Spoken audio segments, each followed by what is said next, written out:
अच्छा, आज बेसिकली मैं आपको बताने जा रहा हूँ कॉज ऑफ द डैम्पनेस, कि डैम्पनेस हमारे पास होती क्या है, इसका किस किस वजह से होती है, इसका रीज़न क्या होता है, पीछे बिहाइंड द फोर्सेस क्या होती हैं। अब डैम्पनेस हमारे पास क्या होती है? डैम्पनेस हमारे पास जो आपके पास कलर उतरना शुरू हो जाता है, जो प्लास्टर उतरना शुरू हो जाता है, प्लास्टर उखड़ना शुरू हो जाता है, कलर के उखड़ने स्क्रैचेस आना शुरू हो जाते हैं। सो उसकी रीज़न क्या होती है, वो क्यों हो रहे होते हैं, ये मैं आज आपको मैं बताने जा रहा हूँ। It's a very important because अक्सर इंटरव्यूज़ में इस चीज़ के बारे में पूछा जाता है। साथ साथ मैं आपको बुलेट्स में लिखूंगा, यहाँ पे ज़्यादा डिटेल में नहीं लिख सकता, इस वजह से मैं बुलेट्स में लिखता जाऊँगा, साथ साथ मैं बोलता जाऊँगा, आपको एक्सप्लेन करता जाऊँगा। ओके, सो सबसे पहले बात करते हैं डैम्पनेस के कॉजेज़ हमारे पास डिफरेंट हैं। अब डिफरेंट कॉजेज़ हैं, मैं यहाँ पे आपको स्टेप बाय स्टेप लिखता हूँ। First, due to ground water. सबसे पहले डैम्पनेस का कॉज जो है वो स्टार्ट होता है ग्राउंड वाटर से। जो आपके पास नीचे ज़मीनी पानी है, जो ज़मीन में पानी है, मॉइस्चर है, उसकी वजह से आपके पास डैम्पनेस आ सकती है। अब देखो, सारे स्ट्रक्चर जो हैं वो हमारे पास किस पे होते हैं? सॉइल पे, कंस्ट्रक्टेड सॉइल पे होते हैं, नीचे ज़मीन होती है। सो सॉइल में हमारे पास वाटर टेबल होता है एक।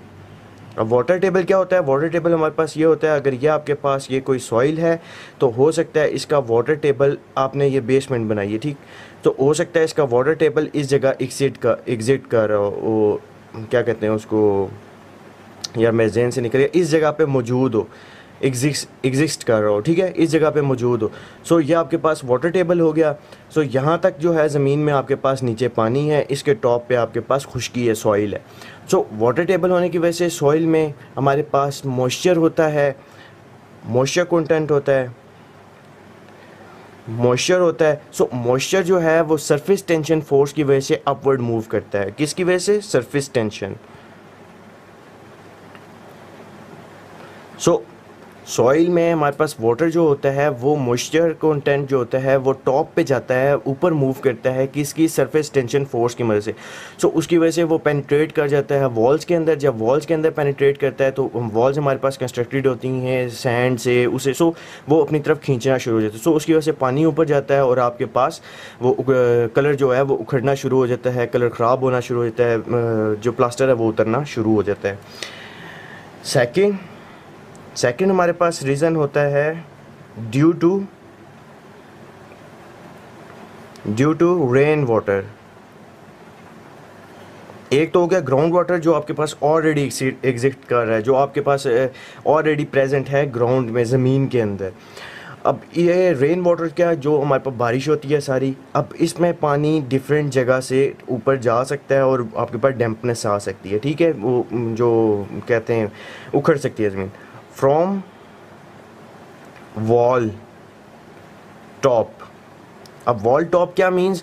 वॉल टॉप मीन्स कि जब आपके पास वाटर, जब बारिश होती है, अगर आपके पास ये वॉल है, सो जब बारिश हो रही तो यहाँ टॉप से जो है वाटर पेनिट्रेट करके इनसाइड आ सकता है और यहाँ पे डैम्पनेस कॉज कर सकता है।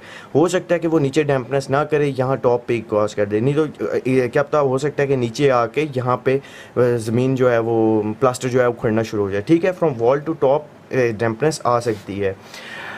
फिर उसके बाद second, from face of external wall.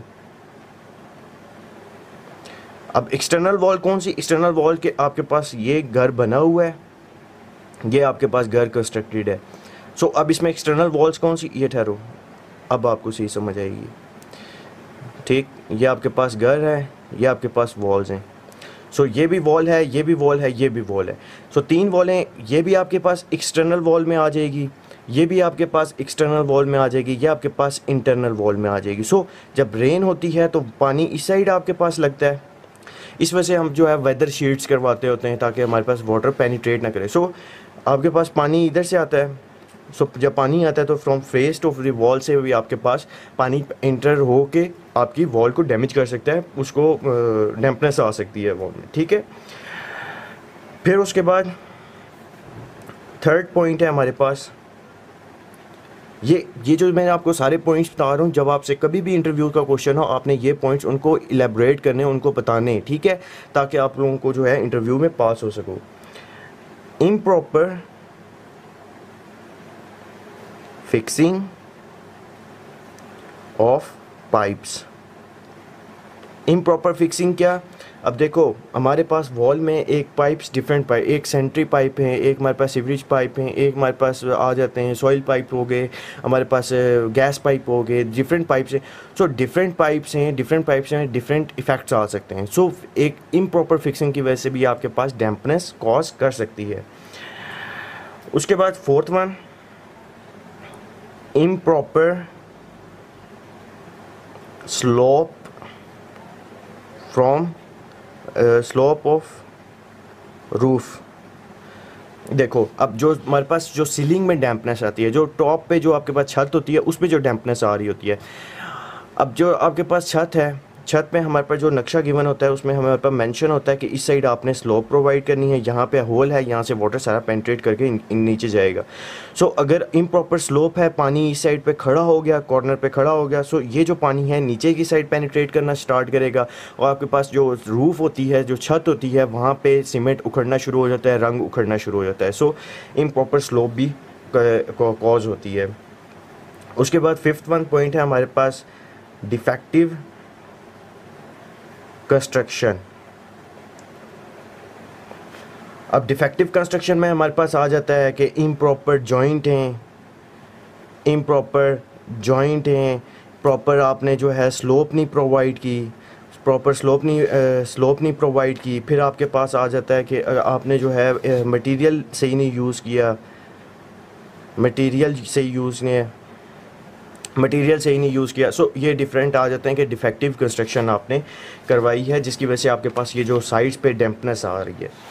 उसके बाद सिक्स्थ वन पॉइंट है लीकेज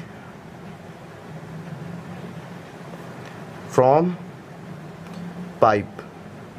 अब देखो ज़्यादातर लीकेज हमारे पास पाइप में कहाँ पे होती है, जॉइंट्स में।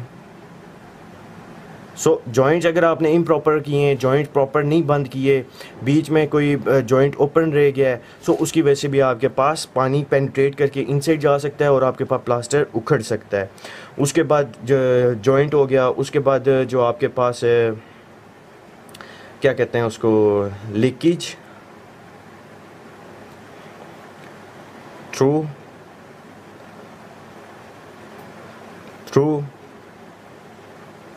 Roof pipes. जो रूफ़ पे पाइप जा रहे हैं, अब रूफ़ पे कौन से पाइप ज़्यादातर होते हैं, ज़्यादातर हमारे पास सॉइल पाइप होता है, सेंट्री पाइप होते हैं, डिफरेंट पाइप्स जा रहे होते हैं। सो उन पाइप्स में भी जो है जब आपके पास लीकेज हो जाए, सॉइल पाइप कौन सा होता है, जो ह्यूमन एक्सक्रीटर लेके जा रहा होता है, ह्यूमन एक्सक्रीटर कौन सा लेके जा रहा है, जो टॉयलेट से जा रहा होता है। सो टॉयलेट का पाइप लीक हो सकता है, उसकी वजह से लीकेज नीचे पानी पेनिट्रेट करके सेम आ जाती है, सो जिसकी वजह से हमारे पास डैम्पनेस होती है। सो बेसिकली ये मेन कॉज हैं जिनकी वजह से आपके पास डैम्पनेस होती है। जो भी आपके पास घर है या फिर कोई भी आपने प्लाजा कंस्ट्रक्ट करवाया, ये कॉज हैं मेनली जो ज़्यादातर होते हैं। सो चैनल ज़रूर सब्सक्राइब करो, बेल आइकन को प्रेस करो और वीडियो ज़रूर लाइक करो। और कोई भी मसला इस वीडियो से रिलेटेड कुछ समझ ना आ रही हो, नीचे कमेंट करो, मैं सॉल्व करने की कोशिश करूँगा। So stay tuned, bye bye, next video में मिलते हैं।